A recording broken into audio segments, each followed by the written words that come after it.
Hey guys, and welcome to Functional Print Friday, and welcome back to my shop. So about a month ago here on the channel, we designed this to go over the ridge vent of the metal roof on my pole barn to protect the thin metal vent from a rope over the top of the roof to use as a safety line for installing some solar panels.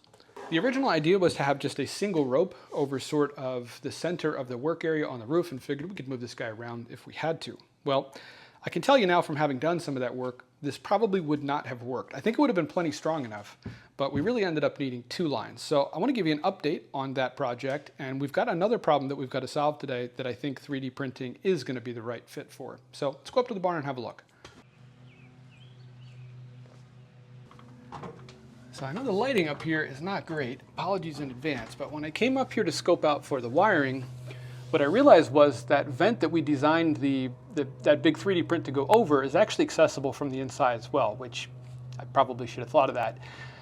And there is, like, if I reach my hand down in there, there's like a foam so that, bugs and stuff can't get up to this vent, but air can flow in and out of the vent up here at the peak. So what you can sort of see here, again, the lighting is not that great, but I stacked another 2x4 on top of the purlin on this side, so that a rope could go over top of that and basically pull down on that 2x4 and go down through that opening between the vent and the roofing material. And that rope is secured to a piece of 2-inch by 2-inch thick wall steel tube that I drilled 2 holes in each end, one for a larger hole for a socket to pass through to tighten the bolts, and then a smaller hole corresponding with each one of these holes on the ends for a bolt to go through. And that is bolted right through the truss, and there is 2 on each side, and this is real thick wall, heavy gauge 2-inch tubing, and then there's a bow line around that backed up with a loop here so it can't back out, and then to back that up it's wrapped around the joist down here, but this never tightened up. Our knot is holding up here, and then to make it even better, I tucked a piece of rubber up here where the rope goes over, so the rope is leaning on that rubber rather than even being able to touch the sharp edge of the roofing. And we periodically pulled the rope back through just to make sure that it wasn't fraying at all, and there's no damage to the rope at all. So this ended up working out really well, having 2 solid areas to attach the lines to. I don't actually think that we could have done this job with just the one line going over the peak. And here's the other side. This one I guess is even a little bit harder to see because we have the light pretty much right below us, but you can see that one is also bolted through the truss with 4 bolts. And it also triangulates the top of the truss as well, so I don't think we're putting any extra stress on the trusses that it was not designed to support, even if we fall and end up yanking on that rope pretty hard. What I really like about this is, should I ever need to go back up there, I can redeploy the lines from inside. I don't need to throw a rope over the roof first or go up on the roof and then attach a safety line to something. I can redeploy them from inside the barn. All right, let's go up onto the top of the scaffolding and I'll show you what's going on up on the roof.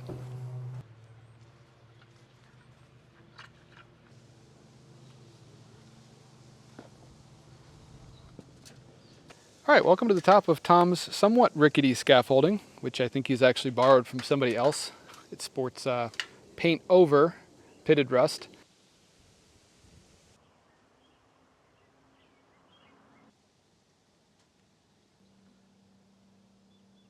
I'm sure it's fine. All right, so here's where we're at so far, and I think it's looking pretty good, aside from maybe the chunk of electrical tape up there. That's garbage. I gotta make sure I grab that next time we're up there. You end up just kind of tossing everything down the roof when you're working up there, and I guess that stuck and didn't make it down. And you can see the 2 lines coming out from underneath the roof vent. I guess it's a little tough to see. Let me see if I can move over. Yeah, I think that rail is blocking it. The remaining 3 solar panels are already up here. We got these up here with the help of my tractor with the long fork extensions. I think I have a picture of that actually. Parked it up along the side here, and that got them up pretty close to the level of this platform, and then we just lifted them up onto here. These, I don't know how we would have gotten them up to the top of the scaffolding without the tractor, so I'm glad I had that. So to get that panel up there, I stood down here on the scaffolding, Tom was up here on the roof, and I sort of handed the panel up to him, and we got it set on this 2x4 stud across the snow guards here. And it took almost 2 hours to get it, well, from the scaffolding up to here and then up the rest of the roof, because this roof it's steeper than it looks. It's a 7/12 pitch, which I guess if we had good traction on the roof wouldn't be so bad, but the roof, even right after rain, it just gets covered with pollen so quickly, and it's like sprinkling flour on the roof. It's so slippery that it feels like your feet are going to slide out from underneath of you, and you're going to rotate this way and sort of face plant on the panel when you're trying to push it up. And if you get low, you can't push against the roof to push it up. There's just no traction. So it took us a tremendously long time to get that one panel up there, even with the assistance of lines on both sides. So here's what I'm thinking. What if we come up with a way to basically make these panels on wheels? What if I come up with something that attaches to the four corners of the panels, because these panels have mounting holes, like two here, two here, two here, and two here. So what if we design something that attaches to those, sort of retains it in place, and then with wheels at each of the four corners, we'd also have to make sure, I guess, the panel sits up high enough to clear these snow guards. We'd more or less get the panel up close to the edge, sort of lean it over onto the roof so that the top wheels hit the roof, and then push it up until the bottom wheels are on the roof. And then one of us can go up onto the peak of the roof. That'll probably be Tom. He's much more comfortable at height up here than I am. And then pull the panel up the roof, and then I can push from below, or at least just make sure that we're sort of capturing our progress. And I guess as an added bonus, maybe we can design it that it hooks over the rails so that once we get it all the way up, it sort of stays in position until we're ready with the hardware to actually mount it. So that's what I'm thinking. So I'm gonna go start drawing. Let's see if we can figure out a better way to get these remaining 3 panels up there, because it's not even that I don't want to spend 2 more hours to get each one of these panels up there. It's the risk to both the panels and us. There was several occasions where either I really thought I was gonna fall on top of the panel trying to push it up, or that we were gonna lose control of the panel and it was gonna just slide on down the roof. I really don't want that to happen, so I'm willing to put the time in from a design perspective and spend the money on the filament if we can find a way to do this safer. All right, and here is the initial design that I came up with for this. And our actual model is just this piece on the side. This large rectangle is the solar panel itself. And this isn't modeled perfectly, but the key dimensions are there, like the depth of the pocket underneath the panel and the position of all these mounting holes on the side, because that is what our model is actually going to interface with. And there's going to be 4 of these in total. The rear ones will probably look a little bit different because the front ones do have some special features. This sort of like ramp structure on the front is designed so that as this panel is pulled up the roof and it gets to the rails at the top, it will pull up over the rail and then drop down and be held in place by this, you call it a notch or a ledge back here. So gravity itself should hold the panel in place once we get it pulled up the roof. That was one of the big challenges we had with the initial panel getting up on the roof, is even when we had it up on top of the rails, there's no opportunity to sort of reset, get all the hardware out and everything that you need to actually mount the panels to the rail. You've still got to hold it in place while the other person sort of positions, gets the wires connected, and then gets it mounted down in place before you can let go. So this should make that a lot easier. These are going to key in through those holes on the bottom of the panel, and you can sort of see there's some fingers that stick up here through the panel. And at this point, I could probably just hide the panel so you don't have to worry about seeing that. And there's some holes through these fingers as well that will put some sort of pins. I'm not exactly sure how we're going to do that yet, but the idea is that something can be inserted here to retain these. I mean, for the most part, gravity is going to be pushing down on top of this, so we don't have to worry about too much force there, but I do want to make sure that they stay in place in case that gets lifted up. This is probably not needed, but my thought is if we have one of these on each corner, this should cut in half the amount of sort of rocking that we have once these are attached to the bottom, because there's only so tight I'll be able to make the pins that hold these in place. So I figure if it can only rock in one direction and we have these on each side of the panel, that should make the whole sort of assembly of the panel in 4 of these guys a lot stiffer. We need the hard edge on the inside here, but I put 2 curved surfaces out here to try and maximize the strength of this upright part. There is a solid wheel down here on the bottom. I don't know what I'm going to do for an axle yet. I don't know if we'll just use a bolt or something else. I'll have to figure that out. But mainly, I just want to kind of see if this is going to actually fit into the bottom of the panel and if this is going to be high enough to clear those snow dogs at the bottom of the roof. So, all right, let me get this sliced up. Let's print this out and let's see how we did. All right, our test print is done, and this came out really nice. I already knocked the supports off of this, and yeah, I'm still trying to use up old rolls of PLA filament. I'm actually amazed how well some of this stuff prints. The orange stuff is not super old, but this blue roll, it's got to be 5-6 years old, and it printed just fine. And actually, even that ran out before this finished. You can see there's, I think, 2 top layers on this side. I think 3 on this side. I think it was going to do 5, but it doesn't, I just canceled it when it ran out. It doesn't really need to finish that top face for us to try this. I also printed a PLA wheel for this, and while this was printing, I just turned off a quick axle out of aluminum on the lathe that should be a nice fit in here. Should be like a light press fit. Yeah, that's starting in there, but doesn't want to keep going, so we can pop over to the arbor press and press that guy in.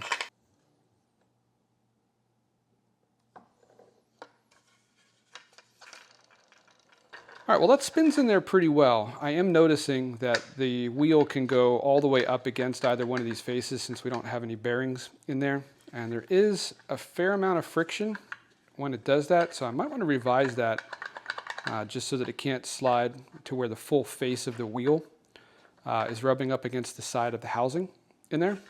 But let's take this up and see if it actually clears those snow guards on the roof and if it looks like it's going to roll on the roof.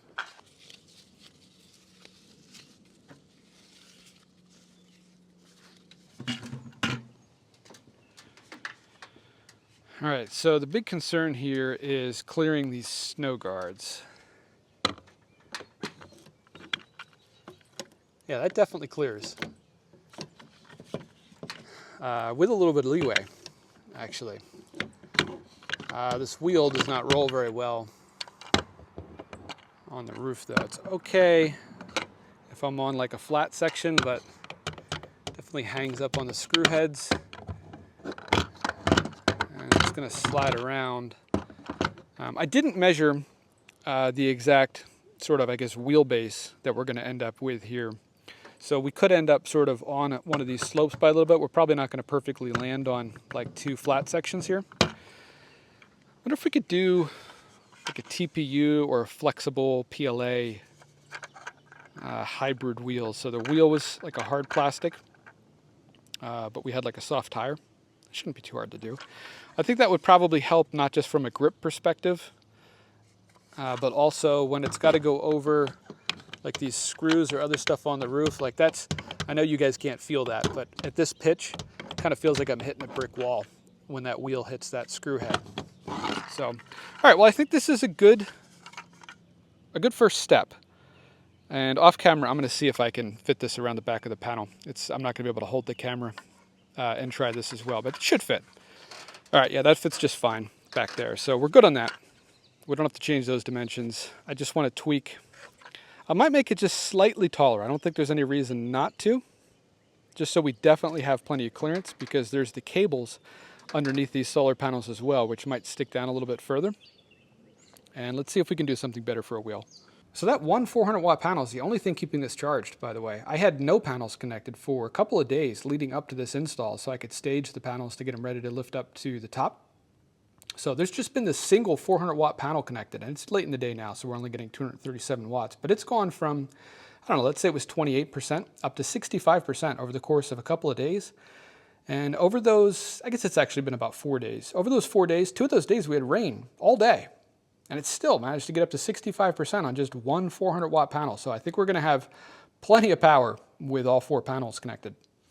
All right, I think I have improved the design of our wheel. I just pressed this one out of our test part. And first thing I did was print this off. And the 2 changes I made here are I added a flange that rises above the overall face of the wheel so that we only have the smaller face of the flange, which is nice and smooth, riding against the inside face of the housing. I also turned this into more of a rim so that we can hopefully slip a flexible tire over this. Problem is, I want a matching flange on the other side as well. But if we do that, we have supports over there. And I really thought it wasn't going to be a big deal, but for whatever reason, maybe if I did it concentric, it would have been better, but it really left a mess. I put it in the lathe thinking maybe I could clean it up, and I kind of did, but In the process of cleaning up, and you know, this would be fine. I could use this, but in the process of this turning on the lathe, I'm looking at it and I'm like, wait a minute, there's a much better way to do this. Enter our V3 design. And if we take a look at just this face of it, it looks pretty darn similar with the exception of the hole for the axle. Now, some of you might already be guessing why that is so much larger. We still have the raised flange, but if I flip this over, notice now I was able to print this side down in the bed and I have a recess here because I just made the hub a separate part. And hopefully this will press in and the end result should be a part that looks exactly the same as this one on both sides. So this starts in here, but I can't press it all the way in, so let's go over to the arbor press. All right, I am really happy with that. You can hardly even tell that that is a separate pressed in piece. Both sides pretty much look exactly the same now, other than there being a different texture on this side. So, all right, let's see if the tire fits on this. All right, so here is the tire that I designed for this, and this is incredibly simple. And I printed this out of flexible PLA, because at least the flexible PLA I have is not only a little bit grippier, but it is also a softer durometer than the TPU that I have. And I already had this dried, so I'm hoping that we can flex this over our wheel. Oh yeah. Now that actually fits pretty nice. Oh, I was gonna say it looked distorted there. You know, it might be a little snug on there because there might have been maybe some remnants of support inside there. Still doesn't look quite right. I think, yeah, probably that little bit of leftover support material inside the rim is just pressing this up. Or, you know what it could be?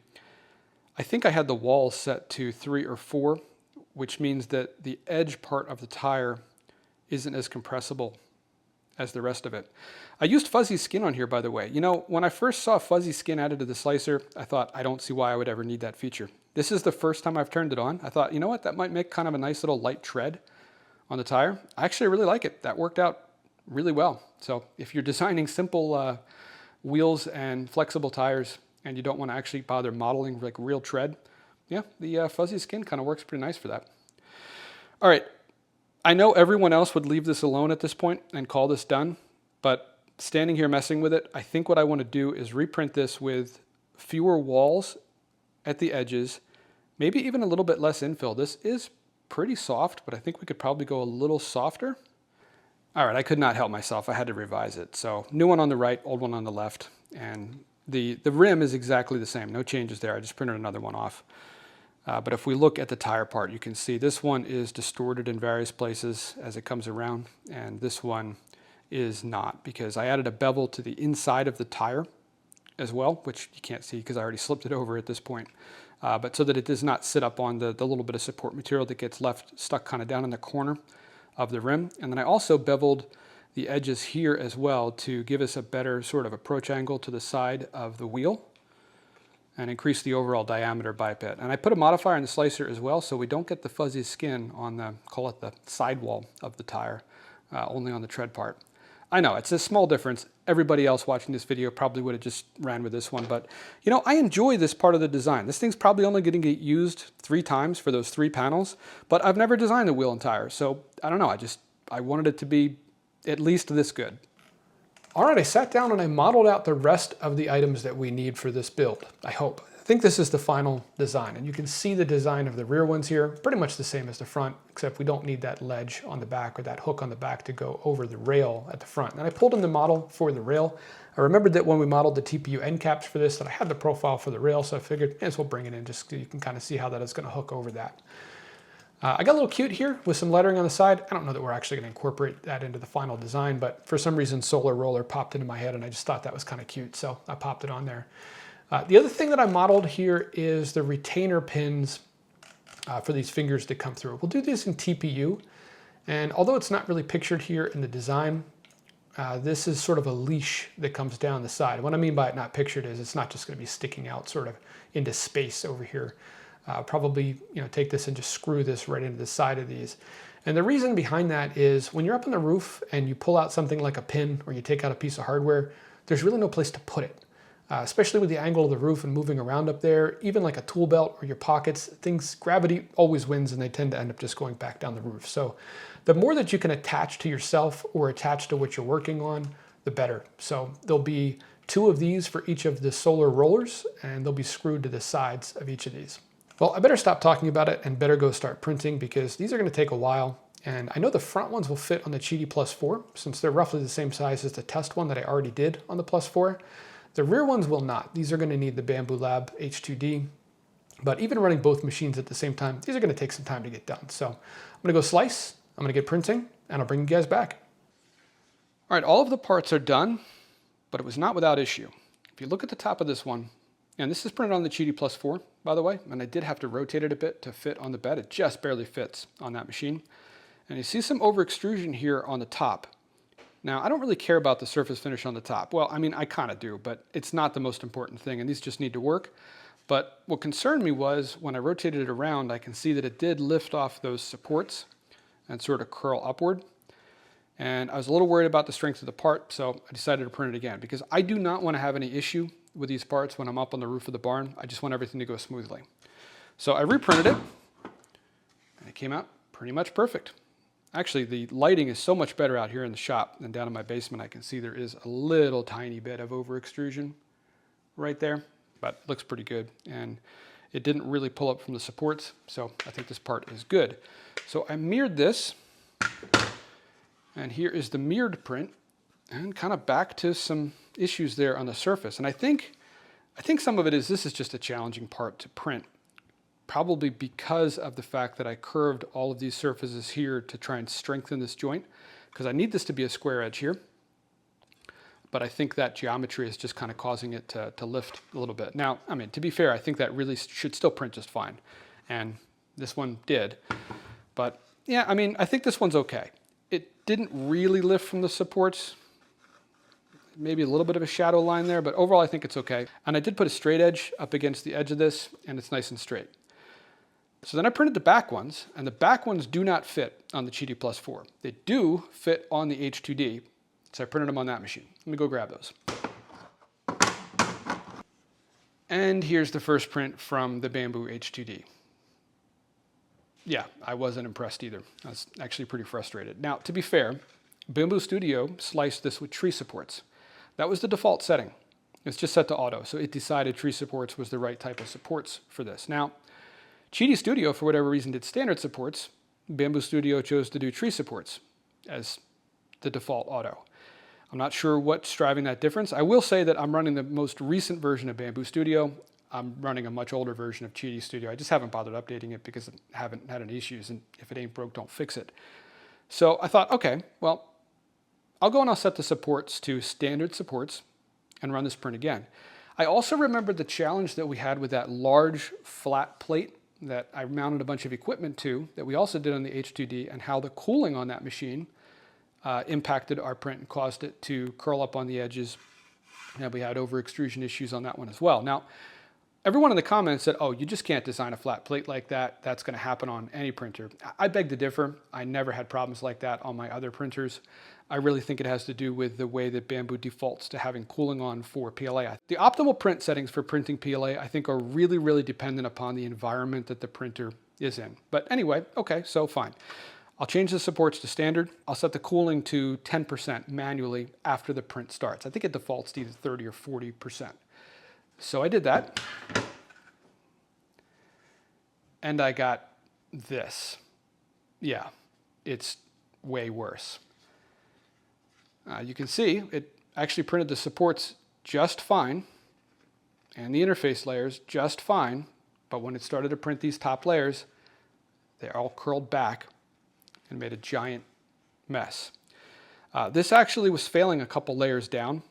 It stopped and gave me an alert that the nozzle pressure was too high. I just told it to proceed because I thought, yeah, how bad can it be? It'll probably be better than this one, and we'll just go with it. Yeah, no. So I printed it again. And guess what? It's perfect. And I mean, it's truly perfect. It now blows away the print quality that I was getting on the Qidi Plus 4. Everything about this print is perfect. There's no VFAs. The surface finish is consistent and perfect all the way around. This is a 100% perfect print. Everything about it. Yeah, guess what I changed? I completely disabled cooling. And it's beautiful. And you know what I thought? Well, maybe that was a fluke. Maybe if I print another one, it'll detach from the supports the same as these two guys. And I need another one of these anyway. I need to mirror this. I need one for the other side, so I printed another one. And this one just came off the printer. I didn't pull the supports off yet, but it is also perfect. I guess maybe it's a slightly under extruded there, but that's actually based on where that under extrusion is, and it's very minor. That's probably variance in the diameter of the filament itself, because otherwise this one is, again, perfect. So I think what I'm learning is Bambu's default settings for cooling on many materials on the HTD, they're really dependent upon the ambient conditions in the room.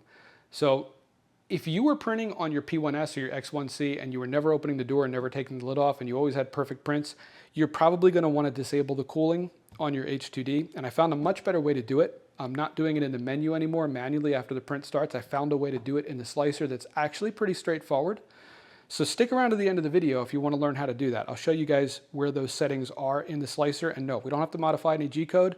It's all just checkboxes and numbers. It's actually pretty easy.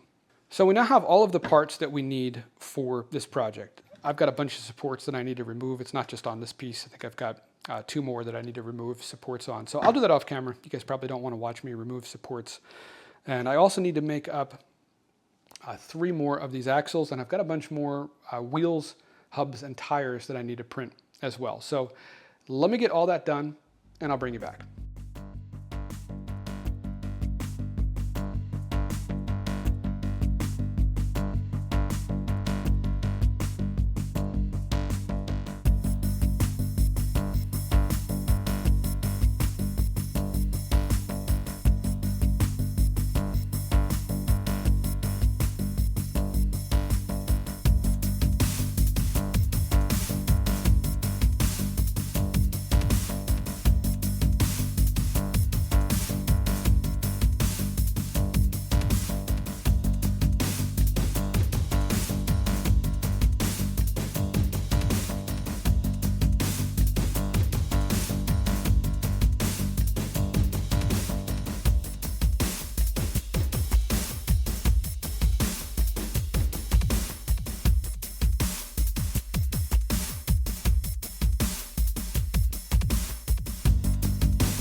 All right, well, these are all done, and I'm really happy with how they came out. Finished all the axles on the lathe, all the wheels and tires are mounted, and I even went and screwed all of the leashes for the pins to each one of the parts, so these are all set to go for tomorrow morning. Well, it's going to be a couple seconds for you guys and about 8 hours for me, so I will see you guys tomorrow morning. All right, today is tomorrow. Have a GoPro set up on the cupola up there, and probably try and fly the drone a bit too. So I don't know how much footage we're going to be able to get here, but I will try.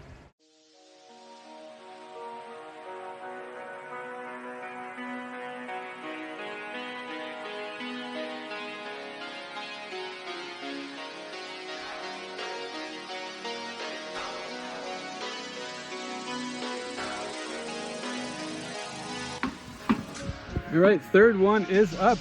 One more to go.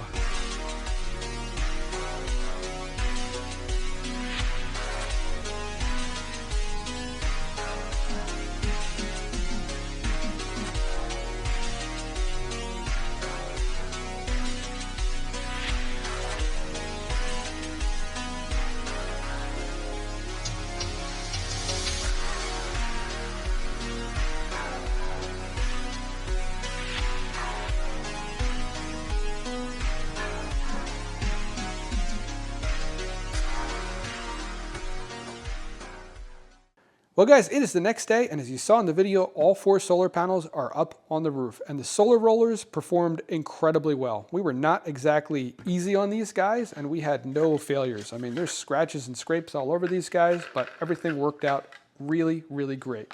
So stay tuned. In the next couple of weeks, I am going to be doing a bunch of testing to show you guys how well the solar panels are actually working and what we can run off of that EcoFlow box up there in the barn, because it's not just for the lights. If you enjoyed this video, do me a favor, take a second, dig the remote out of the couch cushions, and give this video a like. I just finished editing the footage for this video. It is about 6 hours of editing. I'm not complaining. I mean, that's the YouTube game. But if you enjoyed it, I would really appreciate it if you take that extra second and give it a like. It really helps out the channel. And if this is by chance your first time here on the channel, this is all we do. It's all functional prints.